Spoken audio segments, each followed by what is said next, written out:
Bonsoir à tous, ravi de vous retrouver sur France 24. C'est l'heure de votre journal de l'Afrique. À la une, Abidjan, à la fête, les 8e Jeux de la francophonie débutent officiellement ce soir.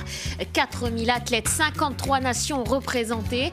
Un événement très attendu, mais aussi très encadré. Quelques 10 000 policiers, gendarmes et militaires ont été mobilisés pour assurer la sécurité. On ira retrouver Patrick Fandio sur place.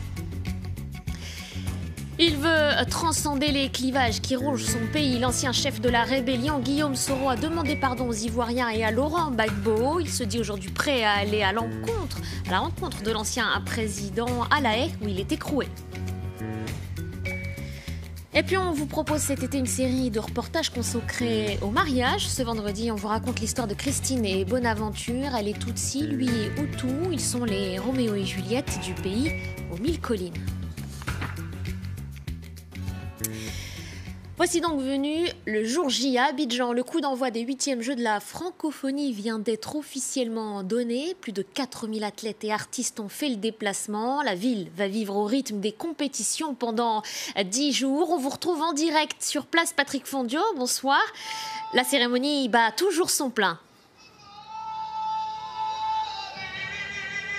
Oui, et à l'instant, le clou de cette cérémonie d'ouverture des 8e Jeux de la francophonie avec le spectacle, le très attendu spectacle qui vient juste de commencer. Un spectacle qui devrait célébrer la Côte d'Ivoire nouvelle avec des thématiques de paix, d'unité et de réconciliation. Une thématique qui, vous vous en doutez bien, n'a pas été choisie par hasard. Une thématique qui veut renvoyer au monde l'image d'un pays réconcilié avec lui-même, l'image d'un pays réconcilié avec toute sa population, qui a tourné la page de cette décennie de violence et de fureur. C'est un jour très important pour la Côte d'Ivoire. C'est la première manifestation internationale de cette ampleur que le pays organise, et les autorités comptent sur son succès pour donner une autre image du pays et peut-être faire oublier les images du contexte sécuritaire troublé des derniers mois, les mutineries de janvier et mai dernier, l'attaque encore le week-end dernier d'un camp militaire dans le nord du pays, ou encore l'attaque de quelques sites policiers et commissariats à la veille de ces Jeux. Alors vous venez justement de le rappeler, Patrick, un important dispositif sécuritaire a été déployé. Plus de 10 000 policiers, militaires et gendarmes assurent la sécurité autour de cet événement. Il faudra donc plus que des décorations pour rassurer les nombreux Ivoiriens et les athlètes venus du monde entier participer à cet événement.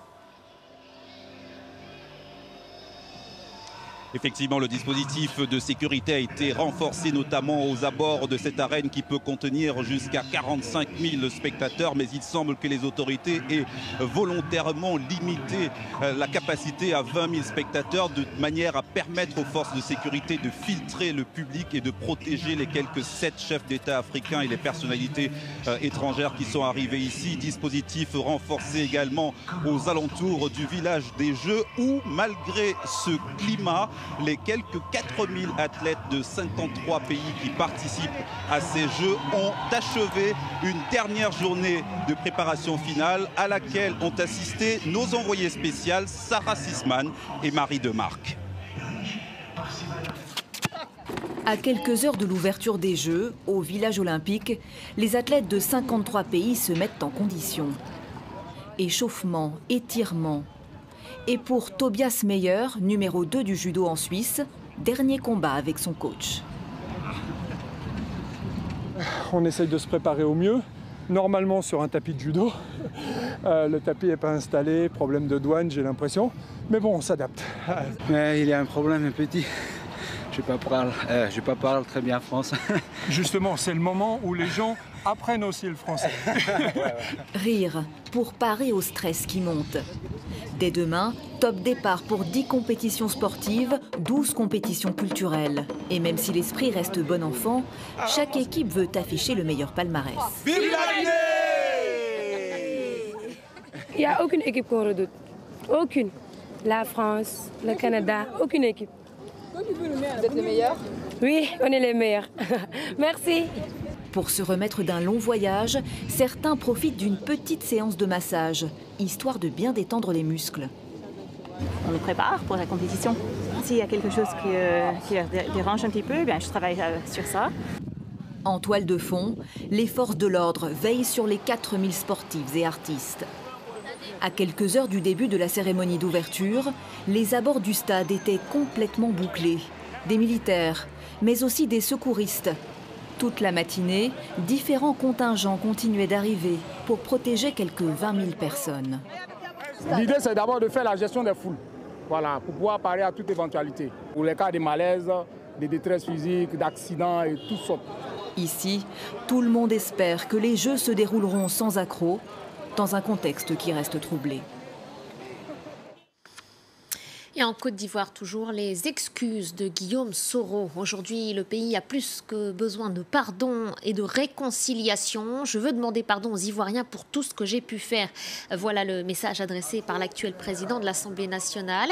L'ancien chef de la rébellion a également tenu à demander pardon à Laurent Gbagbo. Je vous propose de l'écouter.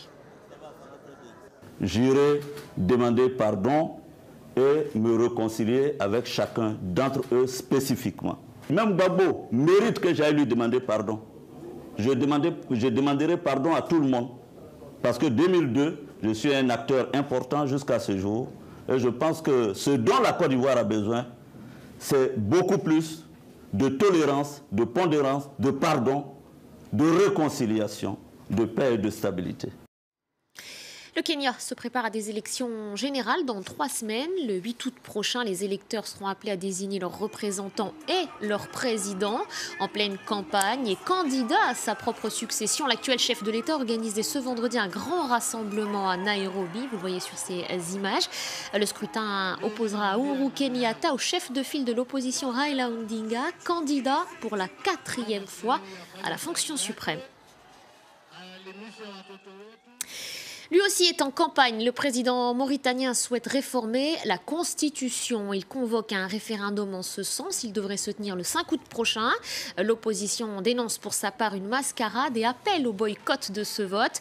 Mohamed Ould Abdelaziz veut notamment modifier le drapeau et supprimer plusieurs institutions comme le Sénat, la Haute Cour de justice. Et c'est cette même instance qui avait d'ailleurs bloqué son projet de réforme.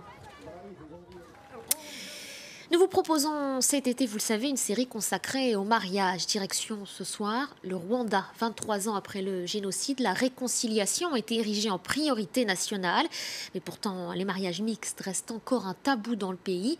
Christine et Tutsi, Bonaventure et Hutu, leur couple a dû batailler pour pouvoir s'unir. Thaïs Brook les a rencontrés. Voici son reportage. Si Shakespeare avait été rwandais, c'est leur histoire qu'il aurait écrit. Christine et Tutsi, Bonaventure, Hutu. Ils sont les Roméo et Juliette du pays des 1000 collines. En 2006, ils se sont dit oui dans cette église. Ça faisait 4 ans que nous étions ensemble. Alors quand enfin tu te maries avec elle et que tu sais que tu vas vivre avec elle, c'est le plus beau jour de ta vie. Christine a grandi au Burundi, elle était réfugiée. Le père de Bonaventure est toujours en prison, condamné pour ses crimes commis pendant le génocide. Alors dans cette société qui pense encore ses plaies, leurs proches ont eu du mal à accepter leur union. Évidemment, notre famille n'a pas bien pris la nouvelle. Une partie d'entre elles utilisait des mots très durs. Ils disaient par exemple que c'est comme si j'avais laissé entrer le loup dans la bergerie. Ils sous-entendaient que nous étions trop différents et que si nous vivions ensemble, ça allait très mal se passer. Mais leur amour a vaincu les préjugés. Ils ont 2 enfants et leurs familles ont fini par accepter. Mais face à ces mariages mixtes, il n'est pas rare que les parents coupent définitivement les ponts. Pour les jeunes, ça, ce n'est pas un problème. Mais c'est vrai, il y a des gens adultes qui ont encore ces séquelles et qui peuvent être un frein pour la jeunesse. Christine et Bonaventure sont les symboles de cette société post-ethnique, un pont entre 2 communautés qui, pour beaucoup, étaient irréconciliables.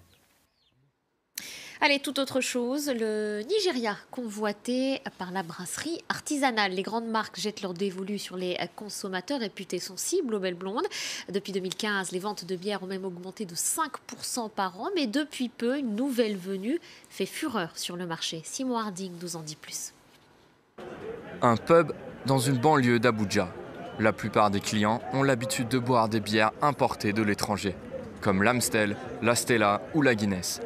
Mais une nouvelle marque fait fureur sur le marché, la Gulder, une bière locale très populaire chez les Nigérians. Je l'ai essayé et c'était bon. Je suis rassuré de savoir où et comment elle est produite. Et en fin de compte, j'aime beaucoup le goût. Je pense que je vais mettre mes anciennes bières de côté. Cette bière est produite par la brasserie Batoreille, qui a commencé sa production en juin et qui espère vendre 50 000 litres durant les 12 prochains mois sur le sol nigérian. La microbrasserie a 4 employés et a été fondée par des Européens expatriés. Heineken et Diageo dominent le marché, mais Batoreille a bien l'intention de se faire une place dans un pays qui consomme 1,6 milliard de litres chaque année. En Amérique et en Europe, il y a une demande croissante pour les bières artisanales et cela nous donne l'espoir que le marché puisse grandir ici.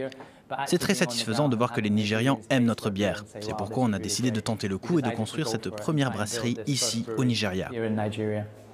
Le Nigeria est le deuxième plus gros consommateur de bière d'Afrique, loin derrière l'Afrique du Sud, où 3 fois plus de bières sont écoulées chaque année.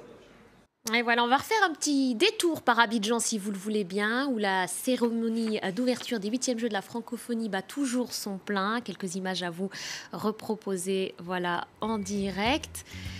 Et puis, quant à nous, on se retrouve d'ici 45 minutes pour un nouveau journal de l'Afrique. D'ici là, vous restez sur France 24. C'est Pierrick Laurent qui a le plaisir de vous retrouver.